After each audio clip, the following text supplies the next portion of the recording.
Hey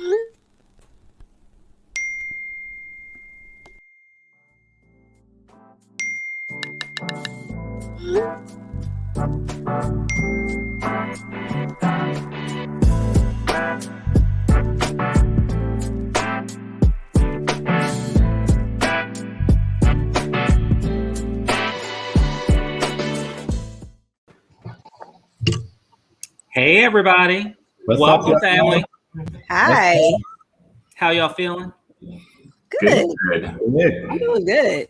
Donté was feeling Happy good Pride. with the intro. Say that again, Irving. Said Donté was feeling good with the intro. They can't see our while we're waiting. Donté was getting his groove on. Yeah, I couldn't see him either. He was getting his life. There was some good tracks in there. It was. It really Especially was. the last one with Sylvester.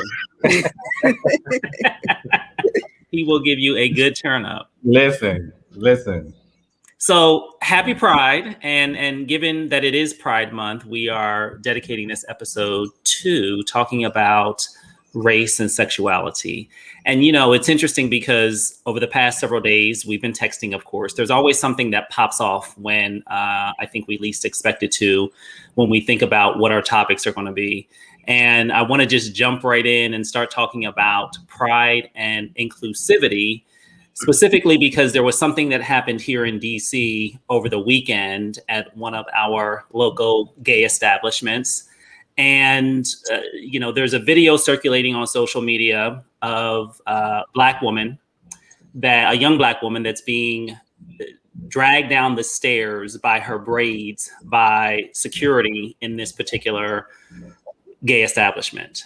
And what's interesting is, they have Black Lives Matter on the entrance to this particular club. So I know Irving has seen it and Donté has seen it. Michelle, I don't know if you've had a chance to take a look at it yet. It's horrible. It's horrible to watch. It's violence against Black women, regardless of what happened. No one should be treated that way. And I want to kind of get reactions from Irving and Donté, because it has, of course, been a buzz in the Black gay community and protesting has happened and all of that stuff. What were your initial reactions? You can go, Irving.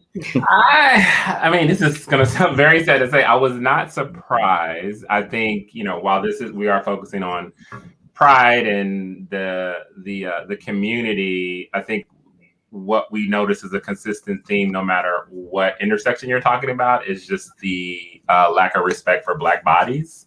And again, it doesn't matter the context, whether we're talking about police, whether we're talking about in gay clubs or whatever. There really is just a lack of respect toward Black bodies, where people feel that behavior that they would not do if a person was white or another color. I just don't think that this behavior would be tolerated. And I don't think we would be talking about it if she was a Black woman.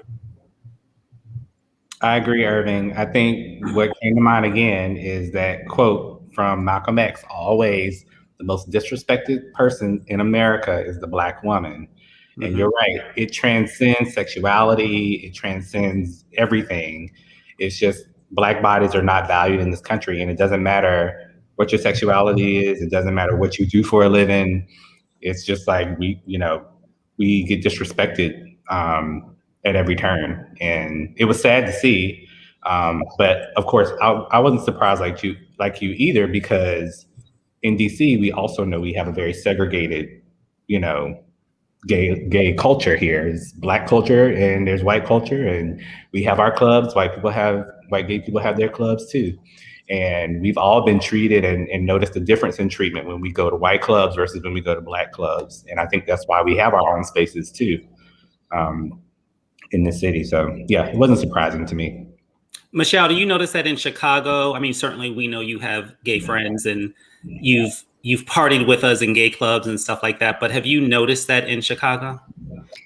What I do know is that I've never been to, I guess, what is quintessentially the gay neighborhood of Chicago, which is Boys Town. Like, I've been in Boys Town, but not to hang out or party or anything like that. When I've hung out with my Black gay male friends, we have not been in Boys Town. I don't know where we were. I just got in the car. That's it. But it definitely was not, Nick, if you watched it, where were we? But it definitely was not Boys Town. It definitely was segregated. And I would imagine similarly to probably how it is in DC, and similarly to how it is with straight. You go to where your people are. And just like in Chicago, gay or straight, there are definitely different ways that we're perceived in different clubs. And I know that before we got on, one of our producers, Jené, was just talking about how when you go to some spaces, like they'll have the black DJ, they'll have the black music playing, but the dress code is set up a little bit so that the blacks don't get in. And it's always been something around dress code, at least in Chicago. And I'm sure that's not unknown to other cities as well, where that's kind of how you get people with the dress code, and without calling a spade, no oversized shirts, no white tees, no jerseys, no gym shoes, no athletic attire, things that have been common to our culture. And I think that is the scapegoat and the way out. So I don't know that necessarily it's just in the gay community. I think it's across the board and just any type of entertainment or club establishment. It's a dog whistle. You're right, Michelle. It's a dog whistle for white people. Well, that's why I wanted to kind of start with this, because I think there is a bit of an assumption for those that are not part of the LGBTQ plus community that we're all in this together. And there is this come one, come all, we are inclusive kind of community. And there are problems and challenges and lots of microaggressions and discrimination that happen. So it's sort of like the underrepresented group and then the other underrepresented group. And instead of us working together, we're working separately. And it's frustrating. And I will tell you, those who are familiar enough with the gay community, especially the Black gay community, that is why there are separate Black prides. So it starts in DC. DC is kind of the kickoff. DC Black Pride is always Memorial Day weekend. And that's always kind of been, when people say Happy Pride, in my mind, that's my pride, because that was sort of my introduction to the Black gay community here in DC. And I was fortunate in that sense. There is a Black gay pride in Chicago. There's one in Atlanta, most of the major cities around the United States. And those popped up because you think back to, Stonewall and all of those other riots that happened. Well, the white gay community wasn't as welcoming for all. So you know what? When you're not welcome, you create your own thing. And to this day, those prides continue. And it's a place for Black people to feel comfortable in our own spaces, because when you're not wanted and it is clear that you're not wanted, why would you continue to participate in something like that? So when people say Happy Pride, I want them to be aware that there are separate prides that happen because we haven't always been included. And the other point I want to add on to that, Shawn, that I think really hits home about there being two separate cultures when it comes to being gay, is also the health disparities too. So we all know how both white and Black men struggled in the 80s and 90s with HIV/AIDS. But for some reason, well, even back then, white men were getting treated more than Black men. Black men were getting treated for that disease. And even today, there's a disparity in how the white gay culture has sort of moved past HIV/AIDS, but the Black culture still struggles from it. And it stems also from the racism and discrimination that happened with healthcare back at that time. And then the other point I want to make too is the agenda that we always see publicized, the mainstream LGBTQ agenda that we always see, mostly supports white gay lives. It does not support the issues that are happening in the Black community, the Black gay community, for people. And so that's also, I think contributes to why we have two separate prides and two separate cultures as well, Shawn, is because one is mainstream and supports majority white gay issues, and the other, and it just seems like Black gay men get left behind, in that agenda. Yeah. I mean, just Google gay pride, and I can tell you the imagery that pops up, they don't look like me, you, and Irving, and Michelle for that matter. You know what I mean? That's not the visual for us. It's something very different. So, my plea is, we need to be better about this. We need to recognize it. We need to not pretend that it doesn't exist and call it what it is, because in order for us to see any kind of progress, if it's not for all of us, then guess what? You know, if those same people are not front and center marching with us or protesting about Black Lives Matter or supporting Black women or any of the other issues that impact the Black community, then why would you expect us to do the same for you? So we got to, you know, kind of break down some barriers and get to some middle ground so that we can, you know, you divide and conquer, right? So for those who are not supportive, they want to divide and conquer us, but we got to come together and do better and really try to uplift each other. So that event that happened over this past weekend was just a reminder that we have a long way to go. Irving, the other thing that made me, actually, I didn't think about this just now, but like connecting the through line of even previous Text to Table, when you said underrepresented, the underrepresentation in underrepresented groups, what in the first 10 minutes of this conversation, I feel like there's parallels between the ladies' night because that conversation also centered on being underrepresented as a Black woman, and a white female movement, and then also around not in the same context but Black bodies, because you all talk a lot about health disparities. That conversation that happened very organically as well too. So just connecting the threads of look at these things in context, the threads are very, very similar. Yeah, you know what? I met all of you through DELP, ASAE's Diversity Executive Leadership Program. And that was probably the first indication for me that there was a disparity within the gay community or a different hierarchy. Because I had always just seen, you know, when I started to meet more of the gay African Americans, and then I would meet others, and I was like, I watched how they'd be able to move fluidly, you know what I mean, amongst crowds, and how as an African American or Latino American, you could not turn it off. You couldn't take away your color. And so whether you wanted to disclose that you were gay or not, you're still of color. You know what I mean? And that was really telling. And on the flip side to that, if you were in DELP and you are a white male, it usually 9 times out of 99.9% times meant you were gay. And I remember hearing about, you know, for some, that was the first time that they checked that box on the application, and just how like deep that was, that you haven't had to check a box until you applied to DELP.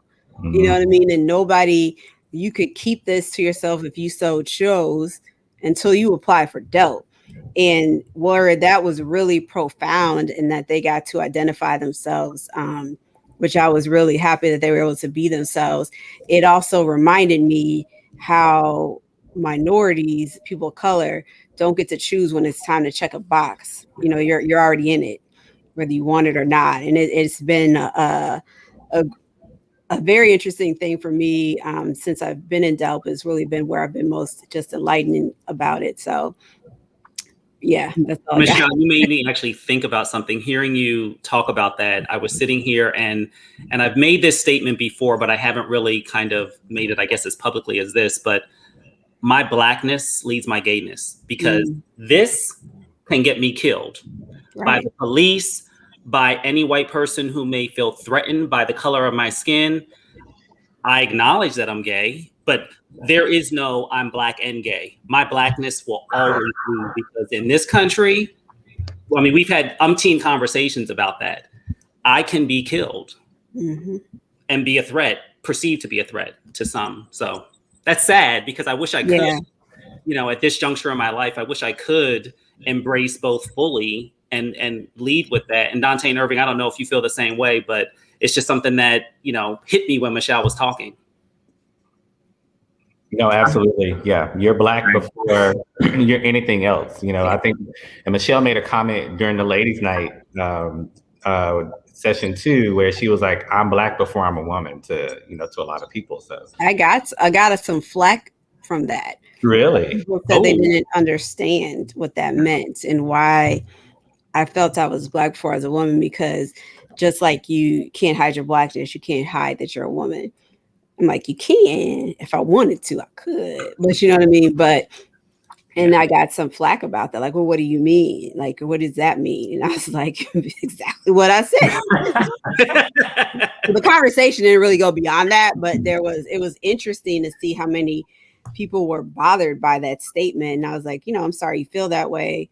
Thanks for watching. Yeah. You know, hope you're still here, I guess. But yeah. But I've said this before too, and I don't think I'll repeat it because I don't think people fully understand or really think about the concept.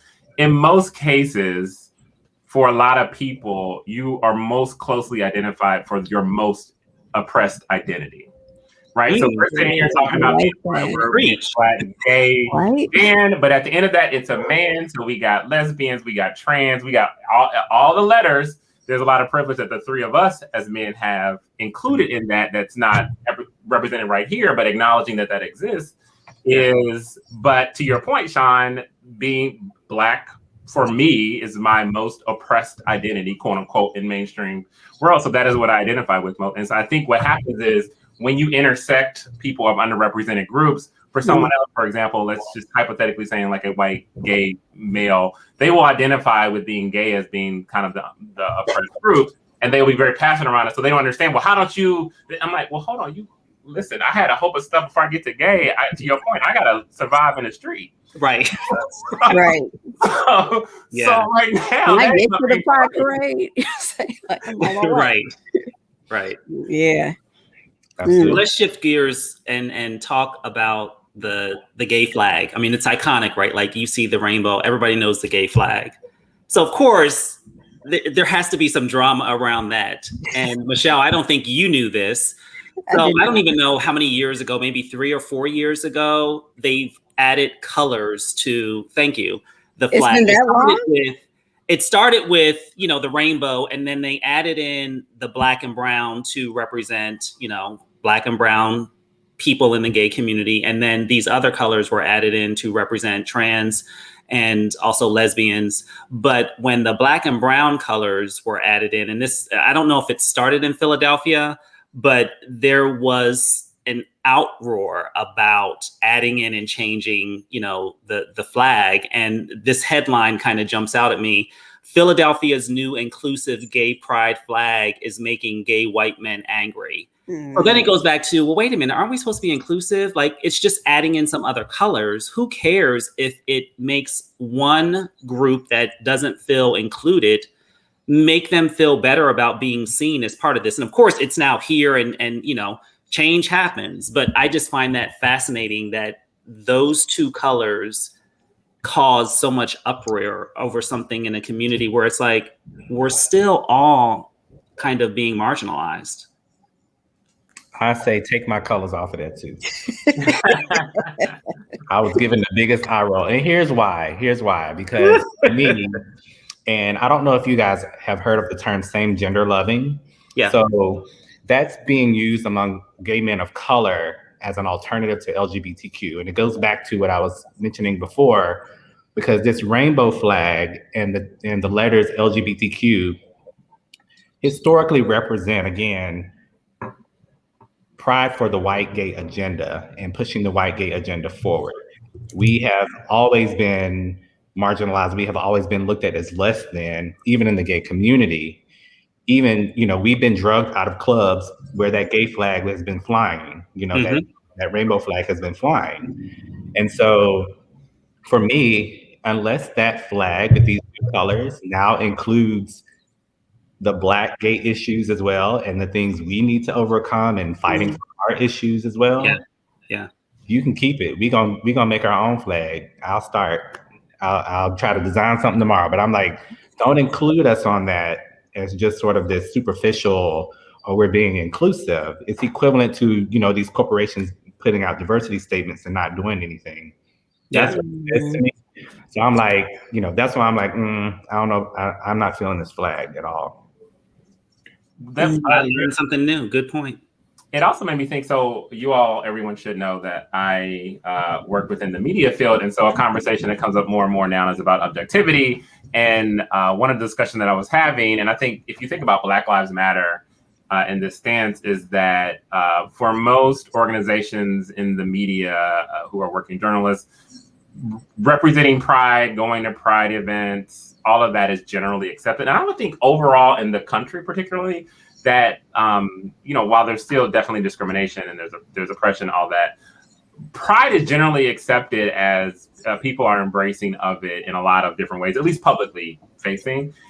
And yet Black Lives Matter is being made to look political. So in some conversations around media, if you participate in Black Lives Matter, that's a political stance. And how do you identify if you're doing that? But you don't get asked that question in Pride. Oh and even if you think about corporations and how people view Black Lives Matter personally, it feels like it has this, for some people, a negative agenda or a political agenda. But again, we've gotten to the point where Pride is not looked at as this political polarizing agenda, but Black Lives Matter is.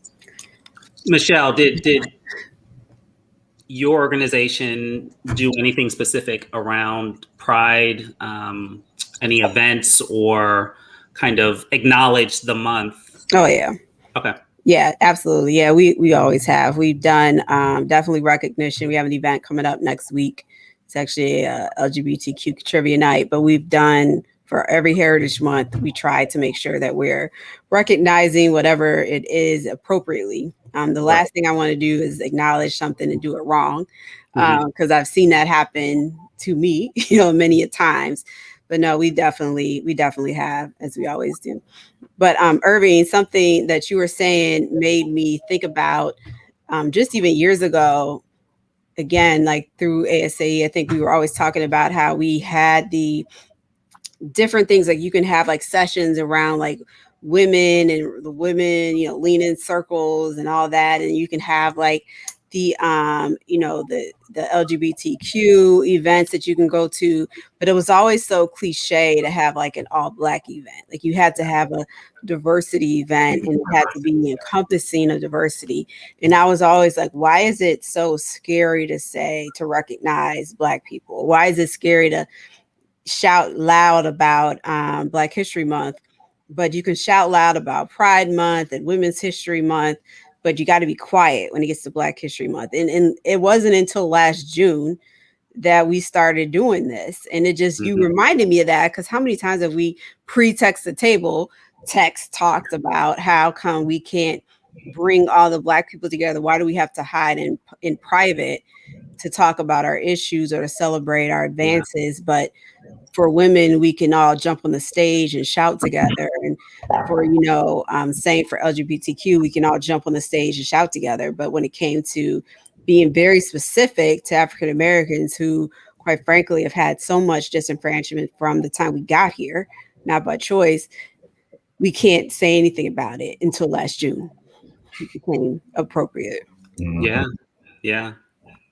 Yeah, Rhonda, Rhonda, I had a comment on there, Yeah. So I believe it was our session, which was one of the first, but actually I think it was a session, I remember it clearly when I saw it. It was Michelle Mason and Velma Hart, and I can't remember the other two Black women that were on that stage at ASAE. And I remember it vividly, seeing them up there and seeing 4 Black women talking about issues for Black women. I'd never seen anything like that before. And it was so powerful seeing them sitting up there.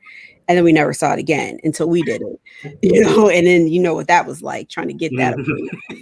But, I digress, but it's just like, why is it okay? Like, even like here in Chicago, we used to live, one of our high rises we were in, you could see the merchandise mart that always would change colors for whatever month it was. If it was, breast cancer awareness month, it was pink, you know what I mean? And for Pride Month, they had the rainbows, but they would never do anything on Black History Month. They just do red for Valentine's Day. And I always thought it was BS. So I tried to tweet them, but they don't check their Twitter. I try to do all this stuff for them and they don't pay any attention to it. And I used to just be yelling at just Brace, like, it's not fair. They put up stuff for Pride, but they can't put up, something for Black History Month. Yeah. And they still ain't do it, even after it was cool last June. Yeah. Michelle said after it was cool. Michelle did make me think, though. I do think this is important to say, is that while it does feel like the country is more accepting, Michelle, to your point about the first time you saw the Black women on the stage, is that we also should acknowledge that being who you are, whether that's gay, lesbian, trans, that is a process for a lot of people that is actually still difficult today in 2021 in a lot of cases. Sure. And so, there could be somebody out there watching now, that is actually trying to figure that out as well too. And I just want to make space to acknowledge that while it is more receptive and people seem to be more accepting of it, and it's more mainstream now, and corporations, as people put in the comment, it's still really difficult for a lot of folks, and just making space to acknowledge that. Well, not just that, it's about representation matters, right?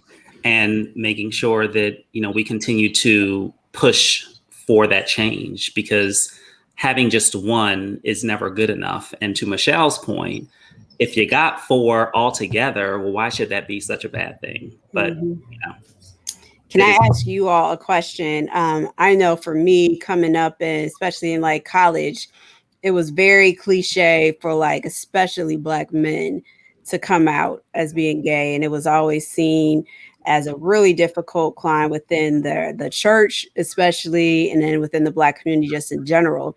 And friends that I had in college, they were not out in college. They came out after college. So in college, they were very, I don't think anybody that I know is out now, even actually white men, they were not out then.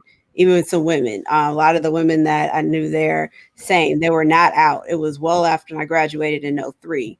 So it was well after we were out of school that they were able to come out. And I remember thinking how sad that must have been, to be just in school where we're supposed to be ourselves. But talking to a few of them, it was, this was hard to do in the Black community.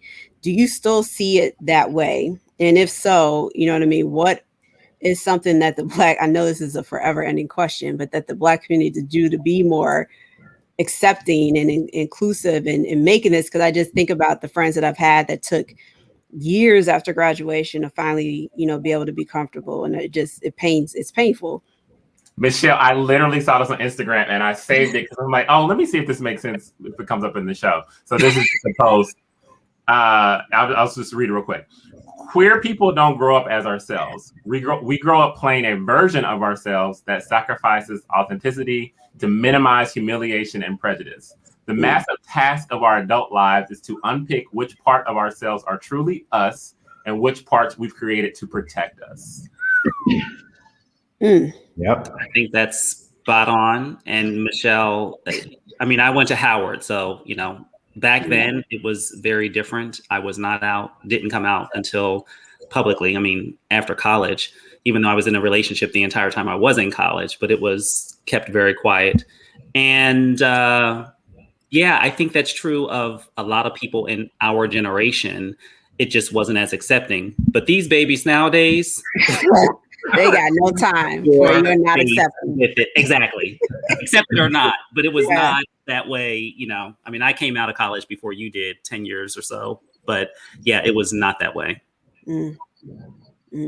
Not only was it not that way, I would say it also, to me, it just shows the level of where prejudice just begets more prejudice even with each other. So I think there was a general, I think one assumption people make is that the letters all hang out together. Right. And that does not happen. And that actually that much I know for a lot of folks. And so what you also make me think, and not only do you have that, but then I'm also thinking about people who had different processes of sexuality. So for example, the most stereotypical version of a Black male is that first you come out as bi, then you accept that you're gay, and that whole process of how that happened. And then if you don't fit that, so for example, even bi people sometimes are disrespected because gay men don't feel like bi is a real thing and you're just confused, right? Or gay men completely didn't understand trans people, and so they would be just as bad as some straight folks talking about trans people. And so again, it's just the layer of all of that growing up and being confused about all that just adds to it. I think, Michelle, what the Black community needs to do to move past sort of this, shame of Black men being gay, I feel like it stems, number one, from slavery and white men demasculating Black men. And then once we became free, making sure we don't do anything to emasculate our Black men moving forward. And I think a lot of in the Black community, we see being gay as emasculating. And I remember when I came out, one of the first things my dad said was, "Don't be coming home looking like no girl." And I'm like, I have no interest in dressing up to look like a girl. That's just not know what I'm trying to do. But I think there have been a lot of assumptions stemming from slavery about how we perceive Black gay men. And I think we've got to start having conversations in the Black community, and also realizing that at the end of the day, I'm still Black and I still deserve to be protected from the oppression, from white supremacy, from racism, just like you as a straight Black person. You know what I mean? So we're all, at the end of the day, we're all Black people, we're all a Black community, regardless of who we are attracted to or who we have sex with. That has nothing to do with anything. I still add value to the Black community, even though I may be attracted to men. So, and if you wanted to dress like a girl, that is also okay. Like just being okay with that. So you know, like that is all okay. It is. Yeah. And I know Black women too sometimes feel like Black gay men means that there's a scarcity of men with them, right? Too, like there's this perception that, you know, because I've even heard Black women say, "Oh, you are such a waste." You know what I mean? I know. Oh, Michelle, we can flip this a little bit because there has been. What's it? Oh no, the best one is you're too fine to be gay. Yeah, exactly. Yeah, I have seen a few. You know, but there's no shortage. There's no shortage. Exactly. You know, there's no shortage. There's enough men for all of us. Yeah, there really are. You know, and I think too, you know, a lot of Black women just also have this perception that there's a scarcity, and when you see a Black gay man, then it's that, I think that feeds into this, you know, narrative around negativity toward Black gay men too, you know.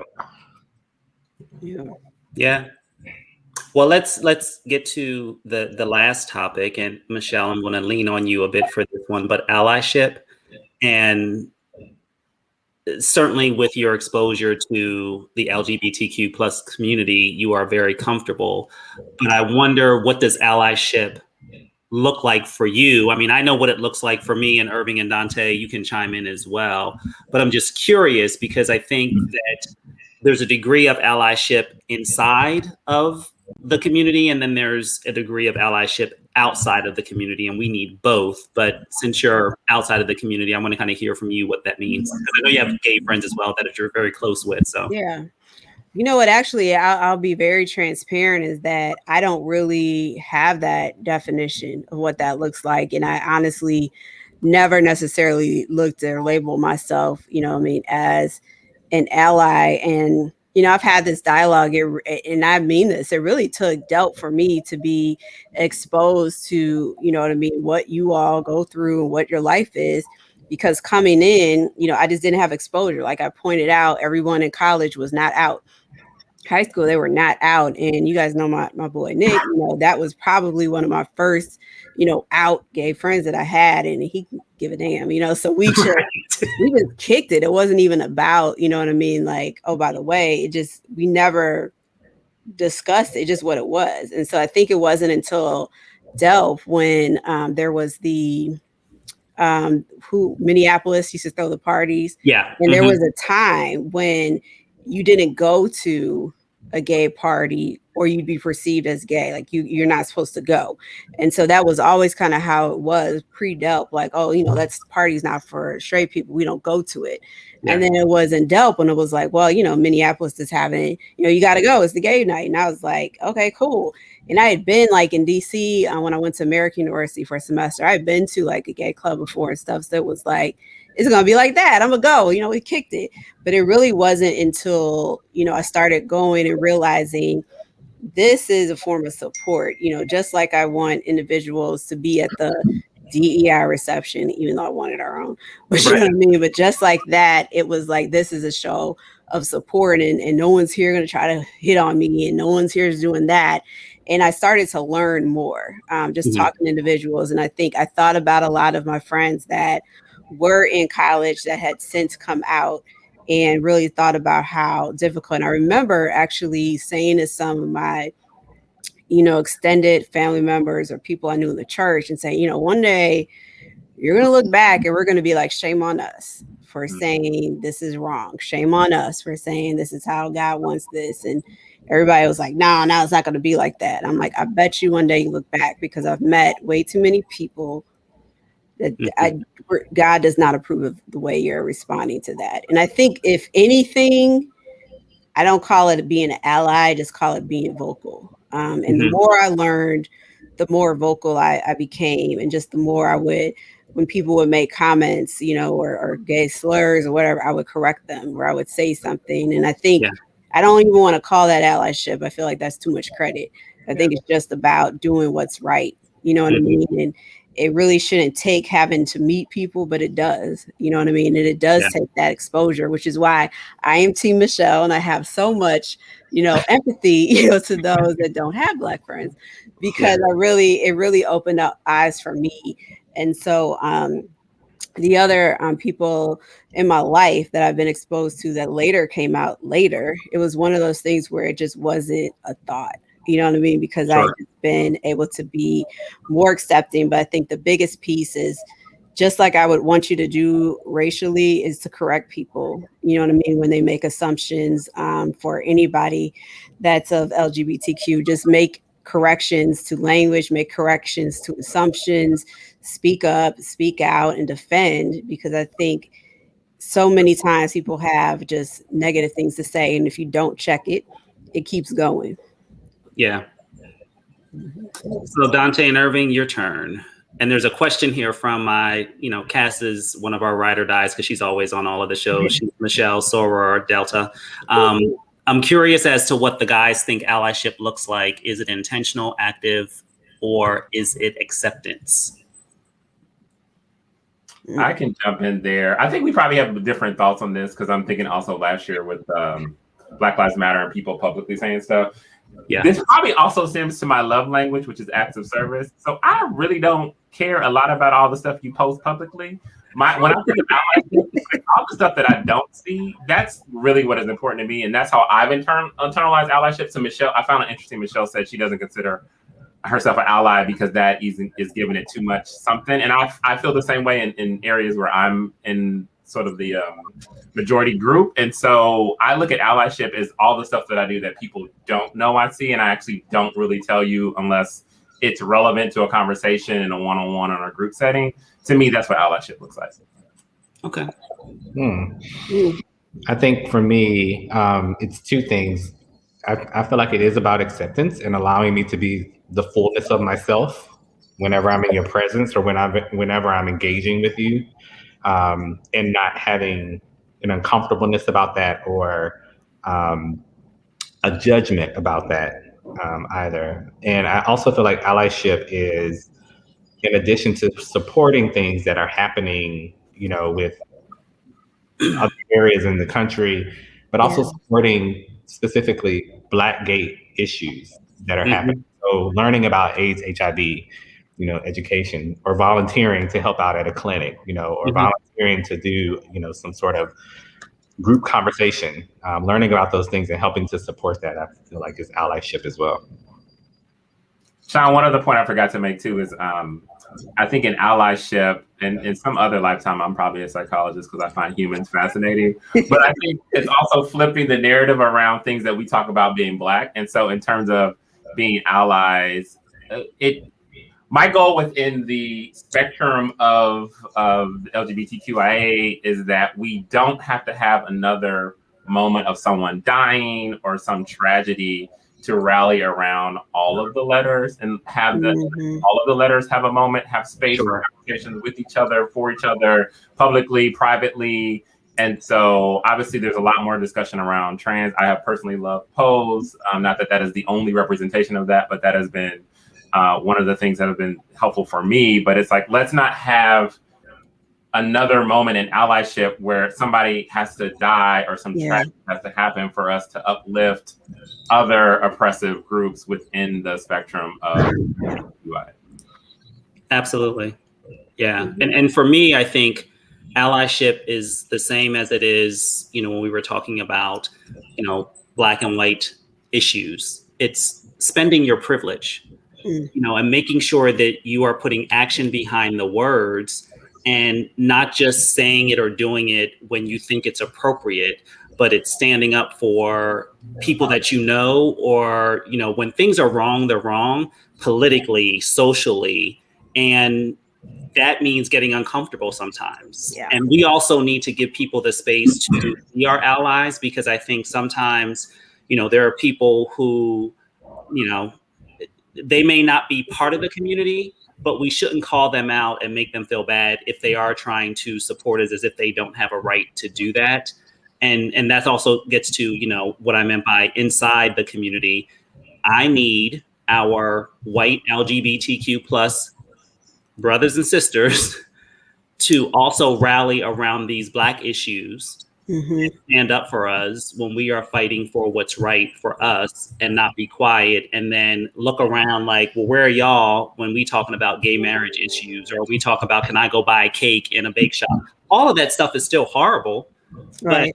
But we need y'all and the voices to align with us so that we can amplify the stuff that's impacting the Black community in a big way. That is what we should be about, and not be as divisive as we are. You made me think of, but actually you and Michelle, because even when, Michelle, when you saying that I don't consider myself an ally, whatever you said, that's really stuck out to me.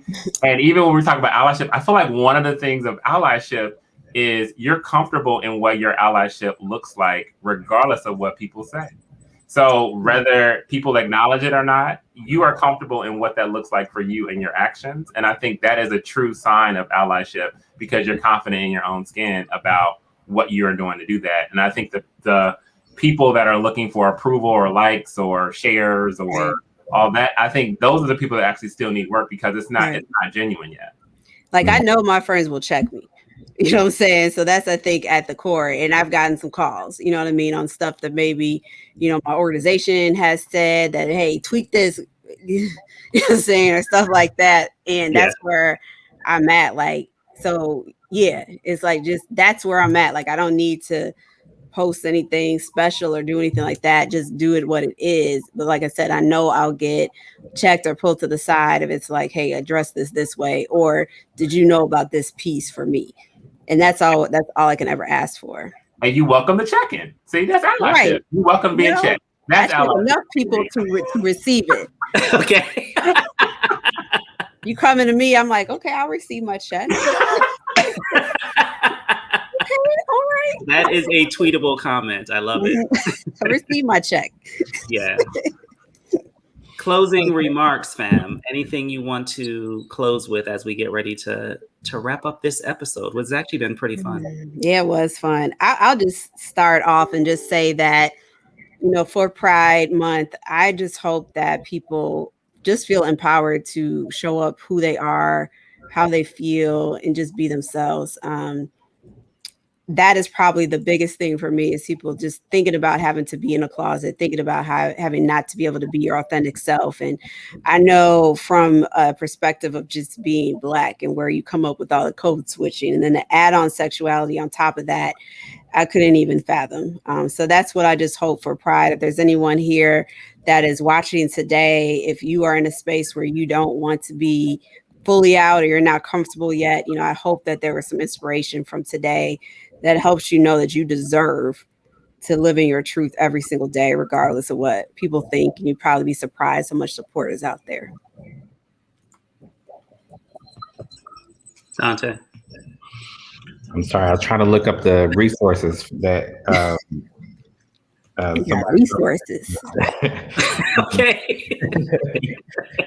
Because I want to answer this question, because there's a lot of organizations that are working on Black LGBTQ issues, but they have problems getting funding because, again, they're not part of the white mainstream agenda. So I'm going to make my closing comment about that, because Shawn, as you brought up, you know, people are enjoying the privilege of being able to get married or being able to protest not purchasing a wedding cake from a bakery. But Black people have so far to go before we even worry about those kind of things. You know what I mean? Like, we're trying to get over the hump of getting HIV transmission rates down, you know, and trying to get that under control for the Black gay community.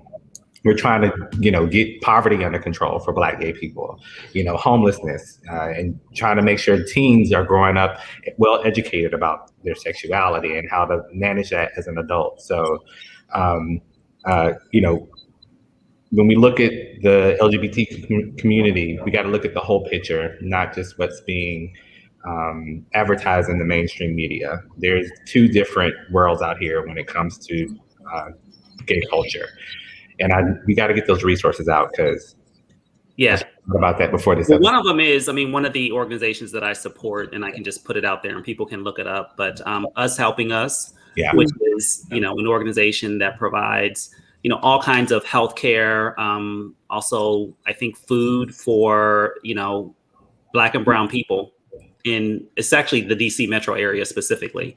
But Us Helping Us, yeah. Irving. I will close with I will say this also again. I think race is the ultimate construct that is dividing us the most, and I need everyone with all effort and force to help us not make this such an oppressive state that we're in, because we have a lot of other meatier things to get through. And if we can touch on, if we can tackle race, just having this conversation about the difference within LGBTQIA, with gender, with accessibility and disability, it's like we have a lot more interesting conversations to have and get through, and discussions to learn from each other. And race is this construct that is that is disabling us the most to really have, I think, just like a vibrant community and conversation and discussion and learning about each other, because we are hooked on oppressing people with the top being race. Cool. And I guess I'll just close us out by saying, speak up and show up for us. Yeah. Simple as that. Amen. Oh. Mic drop. Well, thank y'all. And we hope you will tune in for the July. We are in June, yes, halfway through 2021. The July episode, and check out our resources. We're working on the website, so check it out.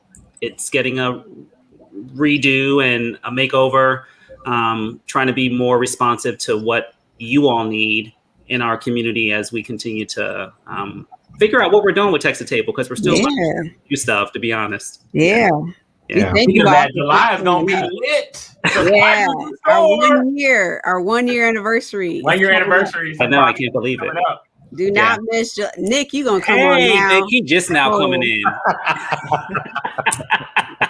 You know what? I'm done with you. Yeah. Thank you. We'll handle him later. Thank you, Rhonda, for the resources. Also, Native Son Now. You can follow them on Instagram as well. All right. Thank you all. Thanks, everybody. Good night. Bye.